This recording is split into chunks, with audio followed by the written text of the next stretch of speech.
Paul Gauguin es un campo de batalla, no una figura histórica ni un pintor. Es un territorio donde dos ejércitos llevan décadas enfrentándose sin tregua. De un lado, los que lo veneran como padre del arte moderno, como un genio que transformó la pintura, como un hombre que desafió las convenciones de su tiempo para buscar un paraíso perdido. Del otro están los que lo llaman depredador, colonialista, un hombre que tomó niñas muy jóvenes como esposas, mientras construía su leyenda de salvaje civilizado. Un siglo después de su muerte, la guerra no cesa. En los museos, sus cuadros cuelgan junto a paneles que advierten sobre su conducta. En las universidades, los académicos discuten si debería seguir exhibiéndose. En las redes, cada publicación sobre sus obras desata el mismo debate. ¿Se puede separar al artista de su vida? ¿Debemos hacerlo? ¿Es posible admirar un cuadro sabiendo las condiciones en que fue pintado? El campo de batalla es él mismo. Sus fragmentos están repartidos por todo el mundo, en las colecciones de los grandes museos, en las cartas que escribió a sus esposas e hijas, en los diarios que alimentaron su propio mito, en los grabados que realizó en madera, en las esculturas que talló en sus años de pobreza, en los artículos periodísticos donde defendía a los indígenas contra la administración colonial francesa. Cada fragmento cuenta una historia distinta. Cada historia contradice a la anterior. Gauguin fue un hombre que se inventó a sí mismo con la disciplina de un novelista. Se presentó como el salvaje del Perú, el artista maldito, el civilizado que huía de la civilización. Pero antes de ser pintor fue corredor de bolsa en París durante 11 años. Fue marino mercante que recorrió el mundo. Fue padre de 5 hijos a los que abandonó para perseguir su vocación. Antes de morir solo y enfermo en las Islas Marquesas, combatió el colonialismo francés desde los periódicos locales. Publicó un diario satírico que le valió juicios y multas, y defendió a los indígenas en los tribunales contra los abusos de los gendarmes. El campo de batalla no admite rendiciones. Cada vez que alguien intenta cerrar el debate, aparece un fragmento nuevo que lo reabre. Una falsificación descubierta en la Getty que obliga a repensar su legado. Un manuscrito perdido que reaparece en una colección privada y revela aspectos desconocidos de su pensamiento. Unos dientes encontrados en una excavación arqueológica en Jibaoa, sometidos a análisis forenses que contradicen lo que se daba por cierto sobre su salud. En 2024, el campo de batalla se trasladó a Canberra, en Australia. La National Gallery of Australia montó la exposición más ambiciosa de Gauguin en décadas. Más de 140 obras llegadas desde 65 colecciones de todo el planeta. Pero había una condición. Antes de llegar a sus cuadros, los visitantes tenían que atravesar una instalación de artistas del Pacífico contemporáneo. 36 voces, que durante un siglo estuvieron calladas, ocupando ahora la entrada. La artista samoana Rosanna Raymond lo explicó con una frase que resonó en toda la exposición. La gente dice, qué linda contranarrativa. Y en realidad, nosotros no somos la contranarrativa. Nosotros somos la narrativa. En 2025, una nueva biografía firmada por Sue Prideaux volvió a poner todas las preguntas sobre la mesa. Y no era una cancelación, era un reconocimiento que para mirar a Gauguin hoy hay que empezar por otro lado. Que el campo de batalla ya no es solo suyo. Que los fragmentos del espejo ahora también reflejan otras caras. Paul Gauguin nació en París en 1848. Su padre era periodista y su madre, Aline, tenía apenas 23 años. Cuando él tenía 2 años, la familia huyó del régimen de Napoleón III rumbo al Perú, y el padre murió en el viaje. Aline desembarcó en el puerto del Callao como viuda y fue acogida por su tío abuelo, Juan Pío de Tristán y Moscoso, un hombre orgulloso de ser descendiente de los Borja de Valencia. Don Pío había sido el último virrey español en el Perú, y aunque luchó contra Simón Bolívar, con la independencia cambió de bando y ocupó altos cargos políticos. Fue él quien le ofreció a Aline un hogar por todo el tiempo que deseara. Gauguin pasó así sus primeros años en Lima, una experiencia que jamás olvidó. Era una vida casi principesca, rodeada de lujos, en una de las épocas más prósperas del país gracias al comercio del guano. La familia Tristán y Moscoso era una de las más adineradas e influyentes, y la esposa del presidente era hija de Don Pío. Pero algo más marcó al pequeño Paul: el arte precolombino que su madre coleccionaba. En una época en que esas piezas eran despreciadas por las élites limeñas, Aline las atesoraba. Esa colección de cerámicas y figurinas inspiraría más tarde a Gauguin, que llegó a reproducir guacorretratos de la cultura mochica con su propio rostro esculpido en arcilla. En 1855, cuando Gauguin tenía 7 años, la familia cayó en desgracia. El presidente Echenique fue derrocado y los Tristán perdieron su influencia. Aline decidió regresar a Francia con sus hijos. Gauguin nunca volvería al Perú, pero el Perú nunca se fue de él. Años después, en su libro Antes y Después, terminado 3 meses antes de morir, escribió: "Me acuerdo de aquella época, de nuestra casa y de un cúmulo de acontecimientos. Aún puedo ver a nuestra negrita, la que de acuerdo con las reglas debía traer a la iglesia la alfombrilla para rezar. También a nuestro criado chino, que también sabía planchar la ropa". Flora Tristán fue una de las figuras más importantes del feminismo y el socialismo del siglo XIX. Nació en París en 1803, hija de un coronel peruano y una francesa. Su padre murió cuando ella tenía 4 años, dejando a la familia en la miseria. A los 17, para escapar de la pobreza, aceptó casarse con un hombre violento llamado André Chazal. El matrimonio fue un infierno de maltratos y persecución. Tras huir de su marido, Flora viajó al Perú en 1833 para reclamar la herencia de su padre. No lo consiguió, pero la experiencia transformó su mirada. En el Perú tomó conciencia de la esclavitud y la opresión de las mujeres. A su regreso a Francia, publicó Peregrinaciones de una paria, un éxito editorial que la convirtió en una figura pública. En 1838, su exmarido le disparó en plena calle. La bala quedó alojada en su pecho para siempre. Chazal fue condenado a 20 años de trabajos forzados, y Flora, por fin libre, dedicó el resto de su vida a luchar por los derechos de las mujeres y los trabajadores. En 1840 publicó Paseos por Londres, una denuncia brutal de la explotación capitalista. En 1843 escribió La Unión Obrera, un folleto dirigido a los trabajadores donde defendía el derecho a la salud, a la educación, al trabajo. Murió de tifus en 1844, a los 41 años, en plena gira revolucionaria. Su hija Aline, madre de Gauguin, heredó sus escritos, y Gauguin conservó las obras de su abuela toda su vida. Eran, según dijo, muy preciadas para él. Esta contradicción es quizás la más desconcertante de todas. El hombre que tomaba esposas muy jóvenes veneraba a su abuela, una de las primeras feministas de la historia. La escritora Fieta York, en su novela Madame Gauguin, explora cómo Aline transmitió ese legado a su hijo, aunque Gauguin nunca lo reconociera abiertamente. Influyó finalmente en su vocación de pintor y, sobre todo, en ese regreso al paraíso perdido de su infancia, afirma York. Gauguin no fue solo un pintor, fue también su propio publicista, el arquitecto de una leyenda que él mismo alimentó con cartas, con diarios y con una autobiografía novelada titulada Noa Noa. Se presentó como un hombre que huía de la civilización para encontrarse a sí mismo en estado salvaje. En una carta a su esposa Mette en 1899 escribió: "Desde mi partida, para conservar mis fuerzas morales, he cerrado poco a poco el corazón sensible. Hay 2 naturalezas en mí, la india y la sensitiva". En otra, dirigida a su amigo Emil Schuffnecker, describió su cuadro Niños luchando como totalmente japonés hecho por un salvaje del Perú.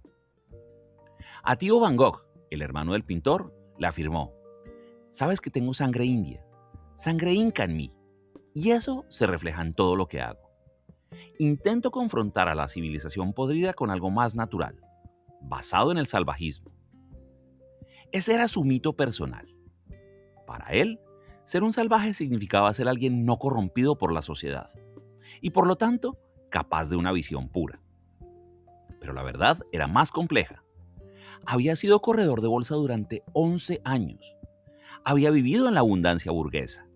Y su viaje a la Polinesia no fue exactamente una huida, sino también una búsqueda de fortuna y de reconocimiento en tierras ajenas. Esa dualidad entre el mito y la realidad, entre lo que quería ser y lo que era, es una de las grietas más profundas del espejo. Gauguin se inventó a sí mismo con tanta convicción que terminó creyéndose su propia ficción. Durante décadas se dijo que Gauguin había muerto de sífilis, que había contagiado a sus jóvenes compañeras y que esa enfermedad lo había destruido lentamente. Era parte de la leyenda negra que acompañó su figura. Pero en el año 2000 ocurrió algo inesperado. En la isla de Jibaoa, donde Gauguin pasó sus últimos años, las autoridades decidieron construir una réplica de su cabaña de bambú. Durante la excavación del pozo, encontraron una vasija de vidrio enterrada y dentro había 4 dientes humanos. Fueron analizados por el proyecto del genoma humano de la Universidad de Cambridge y los exámenes confirmaron que eran, con alta probabilidad, los dientes de Gauguin. Luego los sometieron a pruebas para detectar mercurio, arsénico y cadmio, los minerales con los que se trataba la sífilis en esa época. No se encontró ningún rastro. Esto no demuestra que Gauguin no tuviera la enfermedad, porque los tratamientos no siempre dejaban huella. Pero abre una duda razonable sobre uno de los pilares de la acusación contra él. La biógrafa Sue Prideaux, que investigó el caso para su libro del 2025, señala que los problemas de salud de Gauguin eran principalmente eczemas y una herida mal curada en la pierna, y no la sífilis que ha alimentado su leyenda durante un siglo. La ciencia a veces rompe espejos también. Y en este caso, el fragmento que parecía más sólido empezó a mostrar grietas. En los últimos años ha crecido una sospecha inquietante. ¿Y si muchas obras atribuidas a Gauguin no son suyas? El historiador Fabrice Fourmenoy ha dedicado años a estudiar las obras tardías del artista. Y su tesis es radical. Algunas pinturas fechadas en 1903, el año de su muerte, podrían ser falsificaciones. Gauguin estaba demasiado enfermo para pintar en sus últimos meses, argumenta. En 2019, la Getty Museum de Los Ángeles retiró de sus salas la escultura Cabeza con cuernos, adquirida por casi $3 millones. Fourmenoy demostró que la obra no era de Gauguin. 2 años después, la Tate Britain de Londres tuvo que hacer lo mismo con su pintura Tahitianos, también atribuida al artista. En marzo del 2025, Fourmenoy dirigió su atención al autorretrato con ídolo que posee el Kunstmuseum Basel desde 1945. La obra, que se creía pintada en 1903, fue sometida a un análisis forense. Los materiales pictóricos corresponden a la época de Gauguin, alrededor de 1900. Pero el análisis reveló que el rostro había sido repintado posteriormente, con pigmentos que no estuvieron disponibles hasta después de 1918. El museo concluyó que es auténtica, aunque con intervenciones posteriores. Fourmenoy sostiene que el verdadero autor podía ser Kidong Nguyen Van Cam, un amigo vietnamita de Gauguin en la isla de Jibaoa, a quien el pintor había enseñado a pintar. Según esta hipótesis, el retrato se había completado en 1916, a partir de una fotografía en blanco y negro. Si esto es cierto, entonces parte del legado de Gauguin no es ni siquiera suyo. El espejo se rompe en fragmentos aún más pequeños. Uno de los episodios más extraños de la vida de Gauguin fue su convivencia con Vincent Van Gogh en Arles, en el sur de Francia. Van Gogh había alquilado una casa amarilla, con la esperanza de fundar un estudio del sur, una comunidad de artistas. Gauguin aceptó la invitación, pero desde el principio hubo tensiones. Discutían constantemente sobre arte. Van Gogh admiraba a Gauguin, pero también le temía. Gauguin se sentía atrapado por la intensidad de su amigo. La convivencia se volvió insoportable. La noche del 23 de diciembre de 1888, algo ocurrió. Van Gogh apareció en un burdel con un pedazo de su oreja cortada y se la entregó a una prostituta. Y durante más de un siglo, la versión oficial fue que Van Gogh se había mutilado a sí mismo en un ataque de locura. Pero algunos historiadores han sugerido que fue Gauguin quien cercenó la oreja con un sable durante una pelea y que ambos acordaron guardar silencio para protegerlo. La hipótesis es controvertida y ha sido cuestionada por investigaciones posteriores. Lo que sí se sabe es que Gauguin huyó de Arles y nunca volvió a ver a Van Gogh. Años después, en su autobiografía, apenas mencionó el episodio. Pero la imagen de esos dos genios enfrentados en una pequeña casa amarilla discutiendo sobre arte mientras la locura acechaba, se convirtió en parte del mito. En mayo del 2025, la escritora Sue Prideaux publicó Wild Thing, A Life of Paul Gauguin, el primer estudio importante sobre el artista en 30 años. Su objetivo declarado era reexaminar la vida de Gauguin no para condenar, no para excusar, sino simplemente para arrojar nueva luz sobre el hombre y el mito. Prideaux tuvo acceso a materiales inéditos, como el manuscrito perdido de Avant et Après, la autobiografía que Gauguin escribió en sus últimos meses, también las cartas de su hijo, nunca antes traducidas, y los análisis forenses de los dientes encontrados en Chihuahua. La biógrafa construyó un retrato matizado, que muestra a un Gauguin crítico del colonialismo, defensor de los indígenas en los tribunales franceses, heredero de una tradición feminista familiar, y al mismo tiempo, un hombre que tuvo relaciones con jóvenes muy jóvenes en Tahití. Ambas cosas son completamente ciertas, dijo Prideaux en una entrevista. La recepción del libro fue polarizada. The New York Times lo llamó una obra absorbente. The Wall Street Journal lo describió como fascinante y grotesco. Unos lo celebraron como una revisión necesaria. Otros lo acusaron de intentar redimir lo irredimible. El debate sobre si la obra puede separarse del artista quedó reabierto con más fuerza que nunca. La exposición de Canberra no fue la única que confrontó el legado de Gauguin desde una perspectiva polinesia. En Manchester, la Whitworth Art Gallery presentó hasta marzo de 2026 la muestra Darwin in Paradise Camp de la artista japonesa samoana Yuki Kihara. Kihara ha dedicado años a reinterpretar las obras de Gauguin desde una perspectiva Fa-Afafin, las personas de género no binario en la cultura samoana, comunidad a la que la propia artista pertenece. Su serie fotográfica Paradise Camp, que se presentó por primera vez en el pabellón de Aotearoa, Nueva Zelanda, en la Bienal de Venecia de 2022, recrea 12 composiciones de Gauguin en un acto que ella describe como de upcycling. En una de las fotografías, Kihara se autorretrata como el propio Gauguin. La obra, titulada Paul Gauguin with a Hat After Gauguin, es la única de la serie que no fue tomada en Samoa, sino en un estudio en Auckland. Mediante prótesis, vestuario, bigote y peluca, Kihara se transforma en el pintor francés. A través de esta ingeniosa inversión de roles, reclama su propio espacio dentro de las tradiciones de la historia del arte. La exposición también incluye First Impressions, Paul Gauguin, un programa de entrevistas en 5 episodios donde un grupo de personas Fa-Afafin y Fa-Atama comentan con agudeza y humor las pinturas de Gauguin, que consideran esencialmente desconocidas y por lo tanto irrelevantes para ellos. Desde sus posiciones incomplejos, los participantes ofrecen una visión desarmante, mientras critican a Gauguin y empatizan con sus modelos. El trabajo de Kihara no busca destruir a Gauguin, busca mostrar lo que él no pudo o no quiso ver. Sus imágenes son una respuesta, un diálogo a través del tiempo. El debate sobre Gauguin ya no es solo sobre Gauguin. Es sobre quién tiene derecho a contar la historia, sobre si el arte puede separarse de su contexto, sobre cómo se mira hoy a un hombre que para bien y para mal cambió la pintura para siempre. El 8 de mayo de 1903, Paul Gauguin murió en la isla de Chihuahua, en las Islas Marquesas. Tenía 54 años. Una botella de láudano junto a su cadáver hizo pensar a algunos en una sobredosis. El obispo colonial francés, Joseph Martin, informó a París: el único evento notable aquí ha sido la muerte súbita de un individuo despreciable llamado Gauguin, un artista reputado, pero enemigo de Dios y de todo lo que es decente. El desprecio del obispo duró lo que duró su carta. 15 años después, cuando la colección de Edgar Degas salió a subasta, los cuadros de Gauguin se vendieron por sumas enormes. Matisse señaló que Gauguin despejó el camino para la rehabilitación del color. Picasso estudió su obra con devoción. El arte moderno había encontrado a uno de sus padres fundadores. En la exposición de Canberra, el último autorretrato de Gauguin cuelga en una sala. La pintura es delgada, casi translúcida. La capa blanca deja ver el azul subyacente, como si la imagen del artista estuviera a punto de desmoronarse. Esa fragilidad, esa transparencia, es quizás lo más honesto que Gauguin pintó jamás.